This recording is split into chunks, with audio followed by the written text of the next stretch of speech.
Hello guys, welcome to my blog. আজকের ব্লগটা একটু বেশি লেট হয়ে গেল, বাট কোনো না।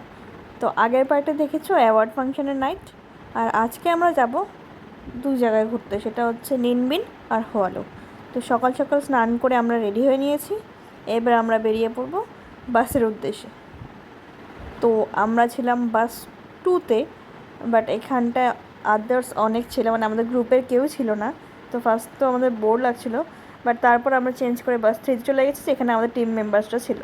তো দেখো বাকি বাসে সবাই উঠছে, আর আমরা ওয়েট করছি কতক্ষণে আমরা রওনা দেব। তো ইনি হচ্ছেন মিস্টার হিরো, আর ইনি আমাদের গাইড ছিলেন ফর বাস 2, বাট বাস 3-তে আমরা অন্য একজনকে পেয়েছিলাম। তো উনি আমাদেরকে ইনস্ট্রাকশন দিচ্ছিলেন যে কোথায় যাব, কী আছে অ্যান্ড অল হিস্ট্রির ব্যাপারে। আর এটা হচ্ছে হানয় সিটি। হানয় সিটিটা আমরা লাস্ট ডে ঘুরে দেখেছি, সেটার আর ব্লগিং করা হয়নি। বাট এইখানে ওয়েদার মোস্টলি রেনি ওয়েদার থাকে, একদম ঠান্ডা টেম্পারেচার, কোনো প্রবলেম হয়নি আমাদের। আর তারপর আমাদের একটা মিউজিয়ামে নিয়ে গেছিলো।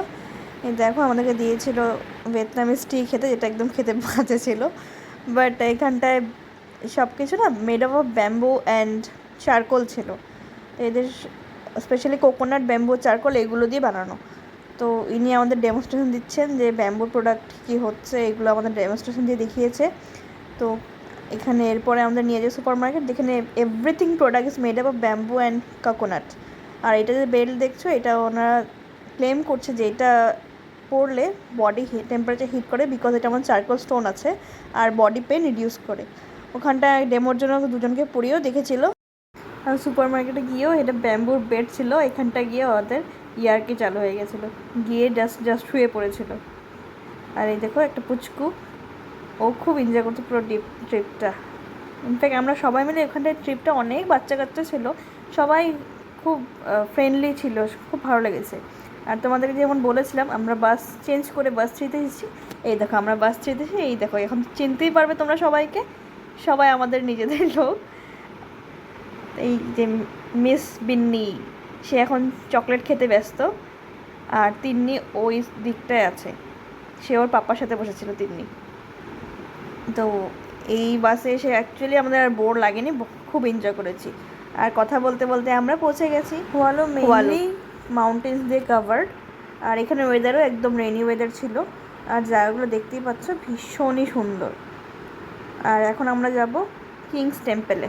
কথা বলতে বলতে আমরা পৌঁছে গেছি কিংস টেম্পল, এটা হচ্ছে কিংস টেম্পল। এখন এখানে আমরা বাস স্টপ দিয়ে এখন আমরা যাব টেম্পল দেখার উদ্দেশ্যে। পেছনের দেখো পাহাড়টা একদম স্টোন দিয়ে কি সুন্দর। আর এই দেখছো এটা হচ্ছে কিংস টেম্পলের মেন গেট। আমরা এখন রাস্তা ক্রস করে যাব সেই কিংস টেম্পল দেখতে। তো কিংস টেম্পলে ঢুকে আমরা প্রথমে ফটোশ্যুট করে নিয়েছি। আর এটা হচ্ছে ইয়াক, যেটাতে বলে যে এই ইয়াকে করে আগে কিংসরা ট্রাভেল করতো।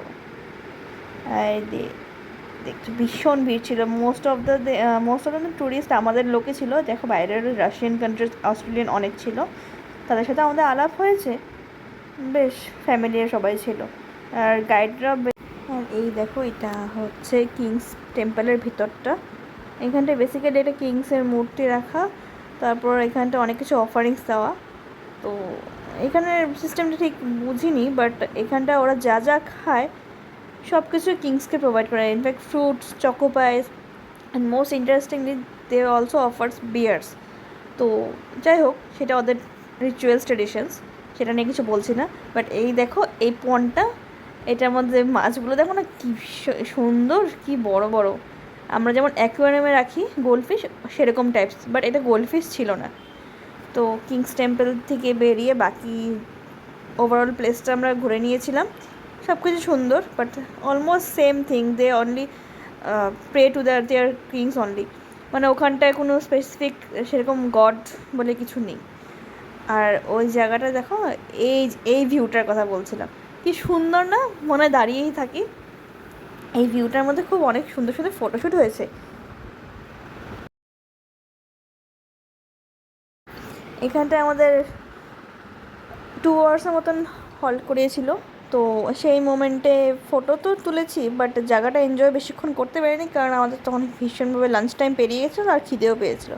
তো এখান থেকেই আমাদেরকে নিয়ে গেছিলো লাঞ্চ করতে একটা ইন্ডিয়ান রেস্টুরেন্টে। ওখানটায় ছিল, রেস্টুরেন্টের নাম ছিল এশিয়ান ইন্টারন্যাশনাল ফুড। ঠিক আছে, তো এটা হচ্ছে রেস্টুরেন্টটা। এখানে বুফেতে অনেক কিছু ছিল। আনএক্সপেক্টেডলি এখানে আমরা পায়েস পেয়েছিলাম, ভীষণ টেস্টি, আর সবই ইন্ডিয়ান ফুড ছিল, তো খেতে আমাদের কোনোটাই প্রবলেম হয়নি। আর সরি, আমি নামটা ভুল বলেছিলাম, নামটা হচ্ছে এশিয়ান ফুডস ইন্টারন্যাশনাল রেস্টুরেন্ট, আর আমাদেরটা ছিল Bollywood spice. Yes, Bollywood spice. নিচেরটা ছিল এশিয়ান ফুড, যেটা ছিল কোরিয়ান অ্যান্ড জাপানিজ অ্যাভেলেবেল। তো আমরা ওপরটা ইন্ডিয়ান খাওয়াই খেয়েছি। আর এই জায়গাটার থেকে এক্সপ্লোর করে লাঞ্চ করে আমরা চলে গেছি ডাইরেক্ট নিনবিন। আর নিনবিনে গিয়ে সময় নষ্ট করিনি, যেহেতু আমাদের সময় কম ছিল, আমরা চলে গেছি বোটিংয়ে। ও বোটিংয়ে গিয়েও আমার সাথে একদম নতুন এক্সপিরিয়েন্স হয়েছে। বোটিংটা তো ভীষণ ভালো লাগে, কিন্তু এরপরে যেটা আমি ফেস করেছি সেটা আমার একদম, দ্যাট ওয়াজ মাই ফোবিয়া, যেটা ওভারকাম করে বহুত কষ্ট করে আমি পার করলাম, মানে সিচুয়েশনটা পার করেছি। তো দেখতেই পাচ্ছ সবাইকে লাঞ্চ যেটা দিয়েছে, একটা বোটে 4 জন করে দিয়েছে। তো আমি, আমার হাজব্যান্ড, রজিতের মিসেস ছিল, রজিত হচ্ছে ওর কালিগ। তো এই ট্রিপটা ছিল মোর দেন 2 আওয়ার্স, মানে বোটিংটা ছিল মোর দেন 2 আওয়ার্স। আমরা আসছি বোটিংয়ে নিনবিনে, কিন্তু আমরা এখন যাব একটা গুফার নিচ দিয়ে। আমার যদি কিছু হয় তার দায়িত্ব এই যে সানি দত্ত, কেয়ার অফ গোড Dutt, village Dhubri, post office Dhubri, Assam, India. India নমস্তে। এই ভিডিওটা আমার যদি কিছু হয় দেখে ওকে জলের মধ্যে দিয়ে দিবেন। ফার্স্ট গুফা পার করছে অনেক সাহসে, সামনে আরেকটা গুফা দেখতেছি। এই গুফাটা আমার দ্বারা হবে না পার করা, তো আমি আর এই ব্লগটা কন্টিনিউ করতে পারবো না। এই যে তার দায় এলো, ওর জন্য আমরা ব্লগটা কন্টিনিউ করতে পারবো না, কারণ গুফাতে যাওয়ার পরে আমি আর ফিরে আসতেছিলাম। যদি ফিরে আসে তাহলে ব্লগটা কন্টিনিউ করবো। নমস্তে। ছিনচাও চিনচা। বাই, ছিনচাও। চিনচাও চিনচাও। আমি যে গুফাটার কথা বলছিলাম, এটা হচ্ছে সেকেন্ড গুফাটা। এই যে দেখো সবাই যাচ্ছে, এই দেখো কতটা ডেঞ্জারাস। আমার তো ভীষণ ভয় করছে, বাট ব্যাক করার কোনো রাস্তা নাই, এটাই একটা উপায়। এ নিয়ে 3rd টাইম স্ক্যাম চলছে, 2বার অলরেডি হয়ে গেছে স্ক্যাম। আর এখন আমরা দেখছি সামনে থার্ড গুফা আছে। নমস্তে। আমি যাবো না। সেই মোমেন্টটা যতই যাই করে না কেন ভীষণ ভয়ানক ছিল আমার জন্য। তো অ্যাটলিস্ট 3টা গুফা পার করে একটু রিল্যাক্স হয়ে ভিডিও করছিলাম, ফটো তুলছিলাম। বাট তারপরে আনএক্সপেক্টেডলি আরও 2টো গুফা ছিল, তো সেই গুফাগুলো আর ভিডিও নিইনি। আর গুফার ভিডিও করার সাহস আমার নেই, পুরোটা গুফা আমি মাথা নিচু করেই ছিলাম। আর এতগুলো গুফা পার করে ফাইনালি আমরা পাড়ে চলে এসেছি। আর পাড়ে এসে দেখি ভীষণ বড় বড় সুন্দর, এইখানটাও সুন্দর সুন্দর মাছ। দেখ, আমাদের ইন্ডিয়া হলে এটা কখন ধরে খেয়ে ফেলতো না। আর এখানটা কত বড় বড়, এখানটায় গোল্ড ফিশও আছে অনেক বড়, আর অনেক ধরনের মাছ আছে যেগুলোর নাম আমি জানিও না। হ্যাঁ, বোটিং করতে গিয়ে গুফাতে অনেক ভয় পেয়েছিলাম, বাট বাকি পুরো প্লেসটা ভীষণ সুন্দর ছিল। তো বোটিংয়ের ফোবিয়ার জন্য, মানে আমার এই গুফার ফোবিয়ার জন্য বেশি ফটো তুমি তুলতে পারিনি। তো আবার ফাইনালি রুমে চলে এসেছি। রুমে এসে ভীষণ টায়ার্ড ছিলাম, একবার ডিনার করে আমরা ঢুকেছিলাম। তো আমরা এখন ফ্রেশ হয়ে নিয়েছি, ভেবেছিলাম কোথাও যাবো না।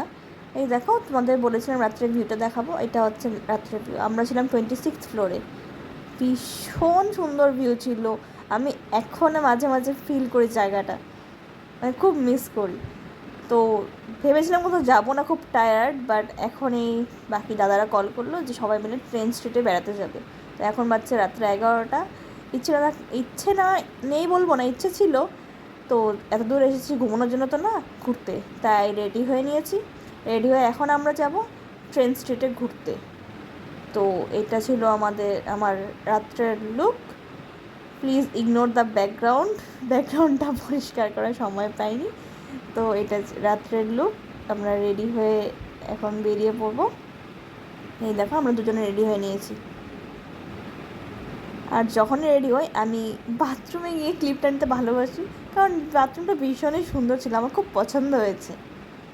তো আমরা অনেক নেগোসিয়েশন করে ট্যাক্সিতে উঠে পড়েছি।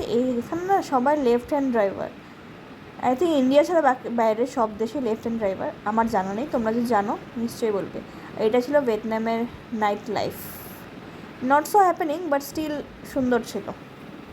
আর কথা বলতে তো পৌঁছে গেছি, আর আমরা যেই মুহূর্তে পৌঁছেছি আমরা খুব লাকি কি সেই মুহূর্তে আমরা ট্রেনটা পেয়ে গেছি। এই দেখো যখন ট্রেন আসে দুদিকে রাস্তা ক্লোজ করে দিয়ে দেয়, এই দেখো। আর এখানের ট্রেন একদমই ইন্ডিয়ার মতনই না, একদম অন্যরকম, দেখতেই পাচ্ছ ট্রেনগুলো। তো যাই হোক, ট্রেন যাওয়ার পর যখন রাস্তা খুলে দিয়েছে আমরা ট্রেন স্টেশনে ঢুকে পড়েছি। এইখানটায় দুদিকে ছিল ক্যাফে, ওপরে ছিল রেসিডেন্সি এরিয়া, ঠিক আছে, আর নিচের দিকে ট্রেন যাচ্ছে।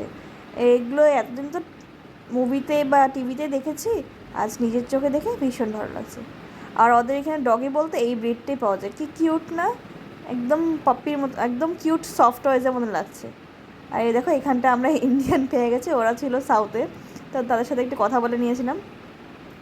আর এখানে তারপর আমরা পুরো স্ট্রিটটাই ঘুরেছি, ঘুরে ফটো ফটো উঠেছি, ভালো লেগেছে, ভীষণ সুন্দর জায়গা ছিল। আর এক্সপিরিয়েন্সটা ছিল ডগ ব্রিড, এটা দেখো এটা হচ্ছে ক্যাট ব্রিড, এটা একদম সফট টয়েজের মতন না। তো যাই হোক, ট্রেন স্ট্রিট ঘুরে রাত 1:30 নাগাদ আমরা চলে আসলাম রুমে। তো আজকের ব্লগটা এখানে শেষ করছি। See you on the next blog, by.